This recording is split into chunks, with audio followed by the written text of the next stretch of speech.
चलिए बच्चों, आज हम लोग क्लास 12 सब्जेक्ट देखेंगे केमिस्ट्री।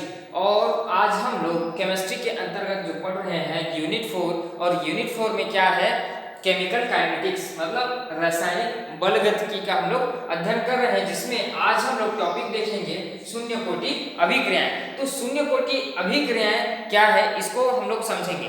कब समझेंगे? जब हम लोग इस चैप्टर के जो शुरू का वीडियो आप लोग समझे रहेंगे, जिसमें बलगतिकी वगैरह है, तो वो जो है इसमें ऐड होंगे, ठीक है ना।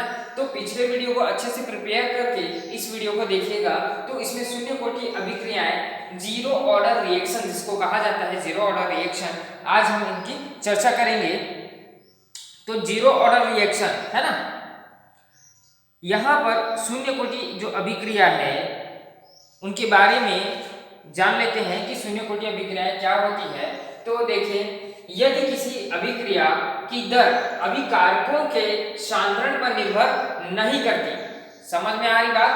यदि किसी अभिक्रिया की दर अभिकारकों के सांद्रण पर निर्भर नहीं करती, ठीक है, अभिकारकों के सांद्रण पर निर्भर नहीं करती, तो यहां पर जो अभिकारक है ना, जो क्या करता है, निर्माण करता है, अभिकारक पर क्या करती है, सांद्रण पर निर्भर नहीं करती, तो उसे शून्य कोटि अभिक्रियाएं कहा जाता है। बिल्कुल इजी है, इनके जो डेफिनेशन है बिल्कुल इजी है और आप लोग को याद रखना है। तो एक बार फिर से देखिए, तो यदि किसी अभिक्रिया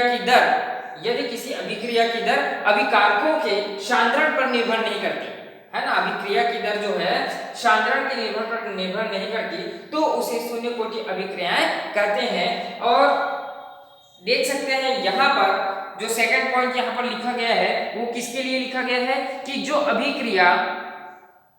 अभिक्रिया की दर पूरी अभिक्रिया होने तक स्थिर रहती है। तब क्या होती है, जब स्थिर रहेगी तो उस सिचुएशन में देखेंगे कि शून्य कोटि अभिक्रिया में अभिक्रिया का वेग अभिकारक की प्रारंभिक सांद्रता के शून्य घात के समानुपाती होता है।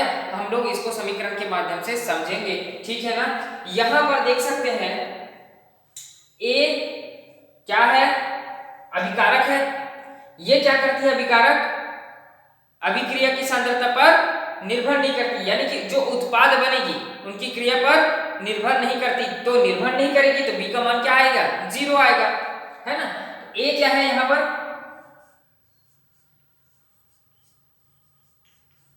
अभिकारक है, ठीक है। और ये क्या बना रही है, प्रोडक्ट में क्या निर्माण कर रही है, उत्पाद बना रही है,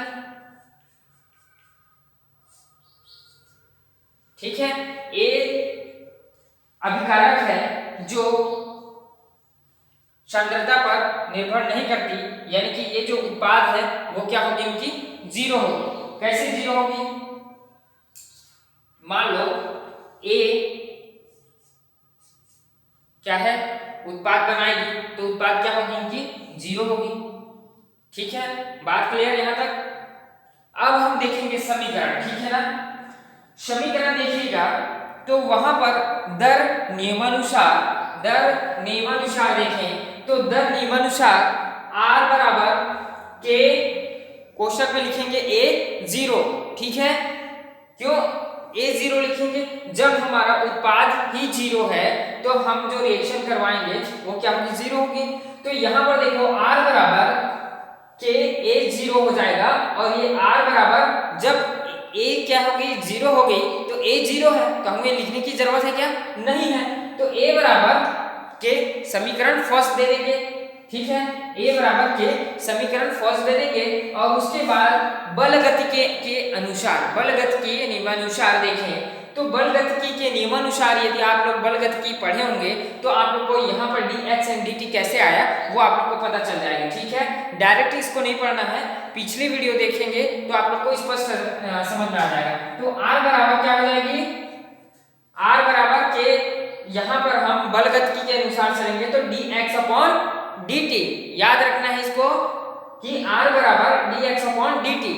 जब हम क्या करेंगे, R का मान आप लोग देख सकते हैं, R का मान समीकरण 1 से हम लोग निर्भर करेंगे। तो समीकरण 1 में क्या है, K है, समीकरण 1 में क्या है, K है, और K बराबर क्या आ जाएगी यहाँ पर, जब R का मान हम लोग K लिए तो R का मान K लिए तो dx अपॉन dt, ये हमारा समीकरण 2 हो गया। ठीक है ना, समीकरण 1 और 2 से हम लोग यहाँ तक क्लियर कर लिए बात, बिल्कुल इजी है ये।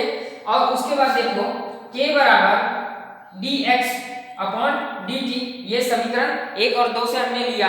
उसके बाद dx को हम लोग क्या करेंगे, पक्षांतर करेंगे। dx को पक्षांतर कर दिए तो क्या बनी यहाँ पर, k dt, है ना, dx बराबर k dt। तो यहाँ तक क्लियर। अब k यहाँ पर dx बराबर k dt हुआ, तो अब हम क्या करेंगे, समाकलन लगाएंगे। जैसे ही हम समाकलन लगाते हैं तो क्या हो जाती है, समाकलन dx बराबर k समाकलन dt। क्लियर यहाँ तक। उसके बाद देखो हमने क्या किया, x बराबर kt प्लस c, समीकरण थर्ड देंगे। तो आप लोग को याद क्या रखना है, यहाँ पर बलगतिकी के नियम अनुसार r बराबर dx अपॉन dt को याद रखना है, और समीकरण 3 x बराबर kt प्लस c, है ना। उसके बाद आगे समीकरण को मैं बता रहा हूं, चलिए देखते हैं। समीकरण 3 आप लोग को क्लियर हो गया ना, x बराबर kt प्लस c, समीकरण 3। तो अब हम देखेंगे समीकरण 3 में जब हम मान रखेंगे k और t का, यहाँ पर देख सकते हैं x और t का जब हम मान रखना है तो हमें क्या करना पड़ेगा, प्रारंभिक समय निकालना पड़ेगा। तो प्रारंभिक समय क्या होगी, 0 होगी। कब 0 होगी, t बराबर 0 और x बराबर 0। प्रारंभिक जब समय निकालेंगे तो क्या होगी, 0 को शून्य ऑर्डर पड़ रहा है ना, 0 ऑर्डर रिएक्शन पड़ रहा है, तो t बराबर 0, x बराबर 0। यहाँ तक क्लियर। समीकरण 3 में रखने पर, अब जब समीकरण 3 में हम x और जो है t का मान हम लोग 0 है, तो यहाँ पर बची क्या, x बराबर 0, t बराबर 0, k क्या है, कांस्टेंट है। यहाँ पर देख सकते हैं ओनली हमारे पास बचा क्या, c। तो हम यहाँ पर लिख सकते हैं कि 0 बराबर c। तो हम लोग समीकरण में c का मान रखने पर, जब हम c का मान रखेंगे तो यहाँ से बिल्कुल समीकरण 3 में देखेंगे c का मान भी 0 हो गया। तो बचे क्या हमारे पास, x बराबर kt ही बची ना। जब c का मान 0 हो गया, प्रारंभिक समय के अनुसार 0 हुआ, तो x बराबर kt ही बचा हमारे पास। तो समीकरण 3 में c का मान यदि रखें तो c का मान क्या हो गया, 0 हो गया। तो बचे क्या हमारे पास, शेष x बराबर kt। अब पक्षांतर कर देंगे, k को इधर पक्षांतर किए तो हमारे पास क्या आया, x अपॉन t आया। अब हम लोग क्या करेंगे, जब अर्धकाल निकालेंगे तो अर्धकाल कैसे निकालते हैं,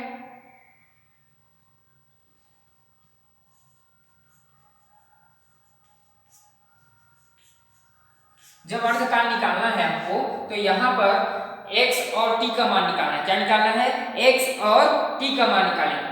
तो x और t का मान हमें निकालना है। जब x और t का मान आप लोग निकाल लेंगे तो आप लोग को शून्य कोटि रिएक्शन पता चल जाएगा। देखो यहाँ पर जो t है और x है, तो यहाँ पर जब हम अर्धकाल निकालेंगे तो जो t है, t बराबर हाफ रिएक्शन यानी कि अर्धकाल है, 1/2। t बराबर क्या होगा, 1/2। उसी प्रकार यहाँ पर x बराबर क्या हो जाएगा, a/2। तो ये है अर्धकाल रिएक्शन, जिसमें हाफ हाफ दोनों में होती जाएगी। और जब ये फॉर्मूला में हम लोग रखेंगे, किस फॉर्मूला में रखेंगे, दैट इज शून्य कोटि रिएक्शन। यहाँ पर k बराबर क्या हो जाएगी, x बराबर मैंने निकाल दिया, क्या निकाला मैं, a/2। अब a/2 x बराबर निकाला, और t बराबर यहाँ पर देख सकते हैं कि t का मान क्या है, t बराबर 1/2। यहाँ तक क्लियर। अब इसको हम लोग पक्षांतर कर देंगे, t को पक्षांतर किए, जैसे ही हम लोग क्या करते हैं, t को पक्षांतर करते हैं तो t बराबर 1/2।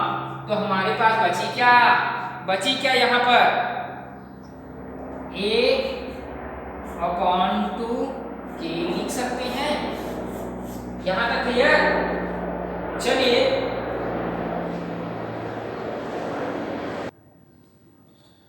तो ये जो रिएक्शन है, k का मान हम लोग निकालने के लिए अर्धकाल निकाले हैं, तो हमको पता चल गया कि x का मान हाफ और t का मान हाफ हमने रखा। तो इस प्रकार से जो समीकरण हमें प्राप्त हुई, लेकिन ये होती है आप लोग की समीकरण के बराबर x अपॉन टी, क्या है, शून्य order reaction, zero order reaction जिसको बोला जाता है। आप लोगों के लिए बहुत ज़्यादा इंपॉर्टेंट और बहुत ज़्यादा इजी है। एक बार आप लोग जो है कॉपी में बना करके देखिएगा और समझ में नहीं आएगा तो आप लोग मुझे पूछ सकते हैं ना। तो यहाँ पर शून्य कोटि रिएक्शन की मैंने जो परिभाषाएं बताई है, डेफिनेशन आप लोग को याद रखना है कि यदि किसी अभिक्रिया का जो वेग है अभिकारकों की सांद्रता पर निर्भर नहीं करती तो उसे क्या कहते हैं, शून्य कोटि रिएक्शन कहा जाता है, जीरो ऑर्डर रिएक्शन कहा जाता है। तो ये जो जीरो ऑर्डर रिएक्शन का आप लोग डेफिनेशन पहले याद कीजिएगा, डेफिनेशन के बाद जो है यहाँ से स्टार्ट कीजिए। जो प्रोडक्ट बनेगा हमारे पास, अभिकारक जो प्रोडक्ट बनाती है, उत्पाद बनाती है, वो क्या रहेगी, हमेशा जीरो ही रहेगी, है ना। तो यही है जीरो ऑर्डर रिएक्शन जिसको कहा जाता है। तो आप लोग जो समीकरण दिया गया है बिल्कुल इजी वे में मैं बताया हूँ और बहुत ज़्यादा इंपॉर्टेंट है, पिछले वर्ष जो है इनको पूछा गया था। तो आज हम लोग देखें शून्य कोटि रिएक्शन, है ना। अब नेक्स्ट हम लोग टॉपिक में हम लोग बात करेंगे प्रथम कोटि अभिक्रिया। जब आप लोग को शून्य कोटि रिएक्शन का जो फॉर्मूला है और समीकरण है ये याद रहेगी, तब जाके हम लोग प्रथम कोटि रिएक्शन पढ़ सकते हैं, है ना। तो इनको याद रखना बहुत जरूरी है।